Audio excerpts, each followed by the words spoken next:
Anduwa muranga muriega. Muriega rengi. Madani arogoshu.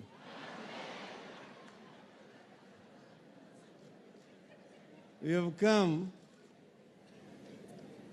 to celebrate the life of a great Kenyan patriot, Kenneth Stanley Nyongo Matiba.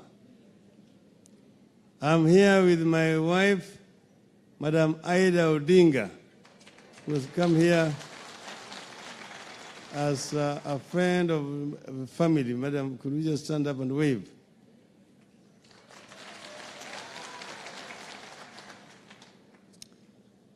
We are family friends of Ken. And I want to say without fear of contradiction that in that coffin lies a great Kenyan patriot, Kenneth Matiba. People have talked of Matiba as a philanthropist, Matiba a family man, Matiba a bureaucrat, Matiba a businessman, Matiba a sportsman, Matiba the politician.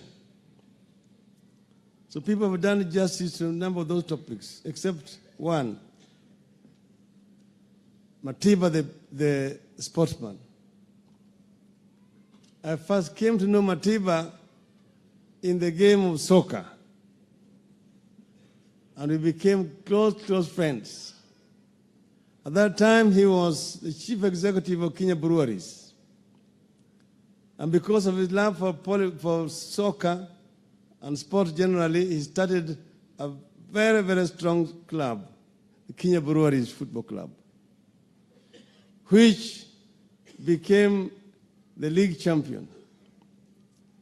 I was myself first in Gor Mahia. Then I found myself in Luo Union, and we were competing. But there was too much tribalism or ethnicity in soccer, which had messed the soccer. So Matiba stood for the chairmanship of Kenya Football Association.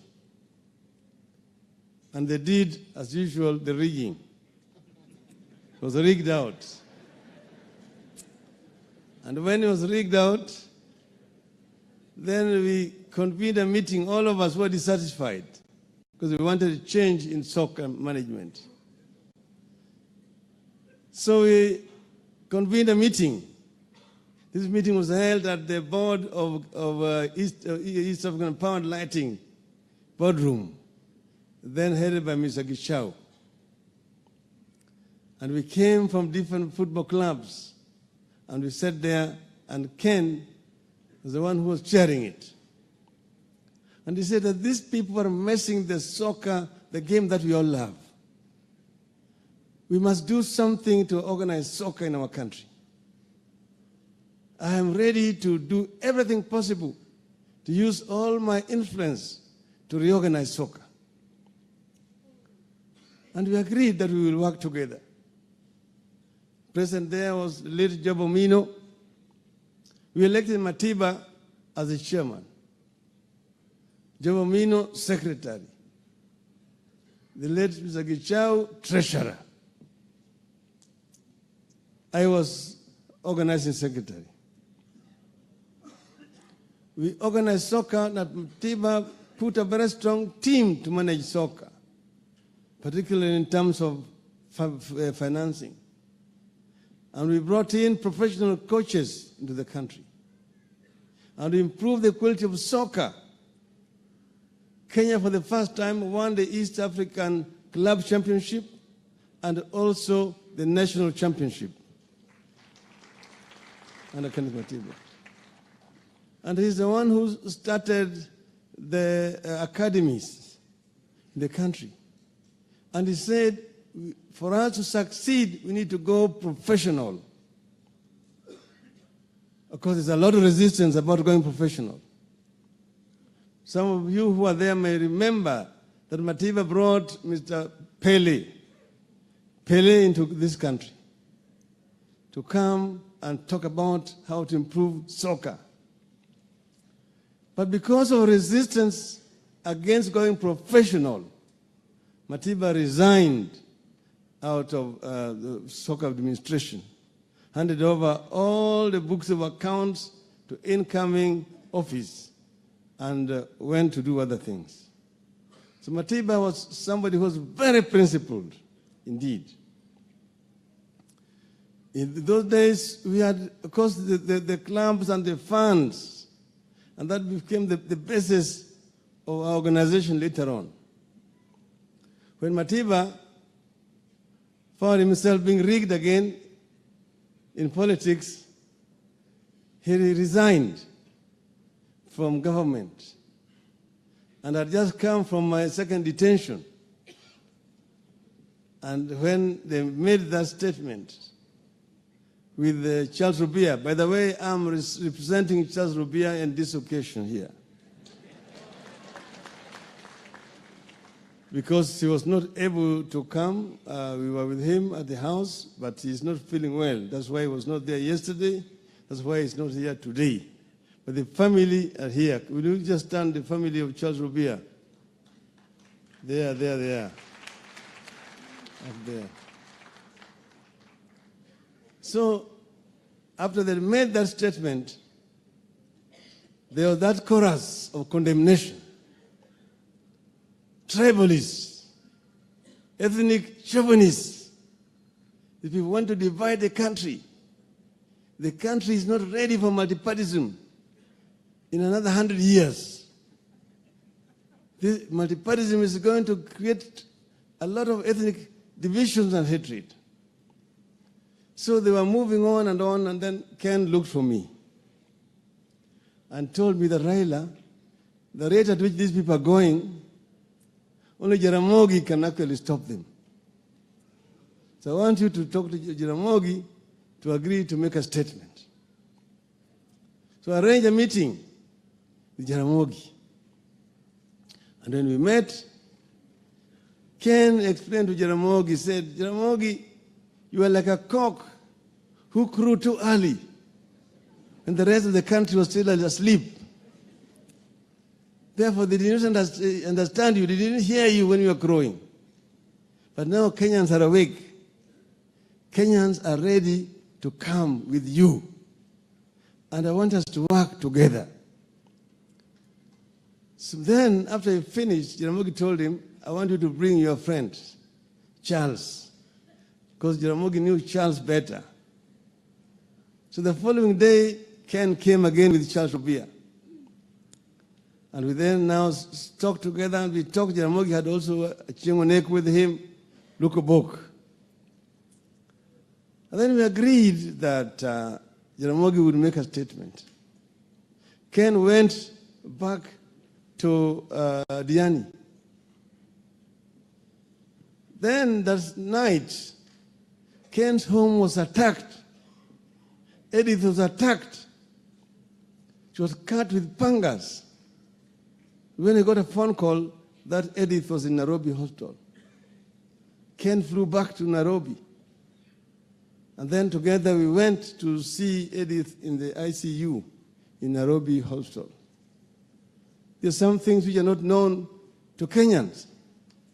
The kind of brutality that was meted on the family, the suffering that the members of the family have undergone during all this period when Ken himself was also suffering.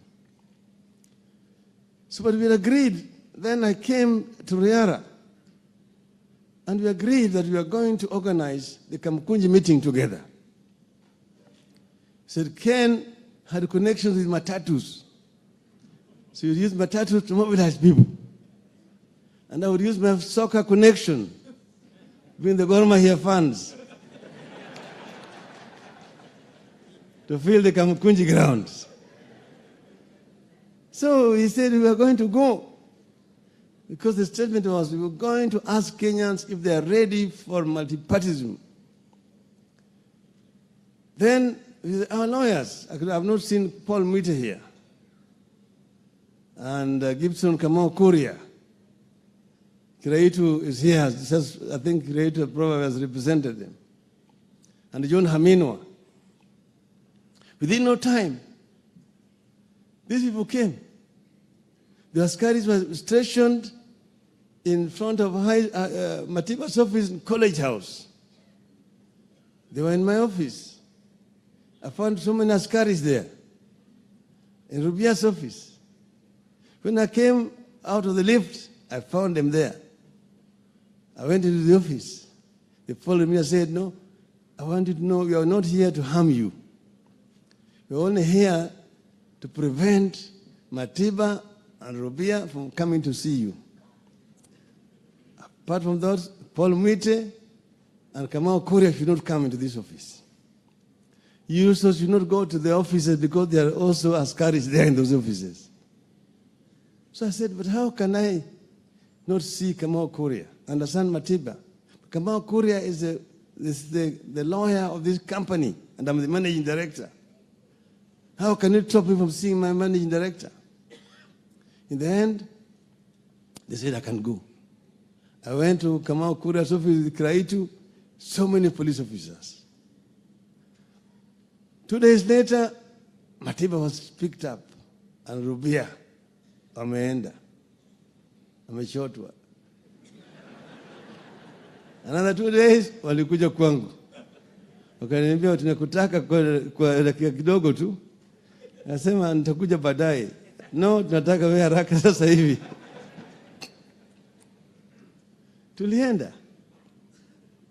So we were taken. Of course, I was very familiar with the environment. Committee, maximum security prison. I had been taken to Shimulatewa, to Manyani, to Naivasha. There's no detention camp I've not been to apart from Hola. Then as we were here, Matiba was in what was called isolation block. And I was in what was called segregation block. Those who have been to committee know what I'm talking about. So the Askaris would alternate. Some of them would be looking after me this week. Others would be with Matiba that week. The following week, they would change. That's how I got to know how Matiba was doing.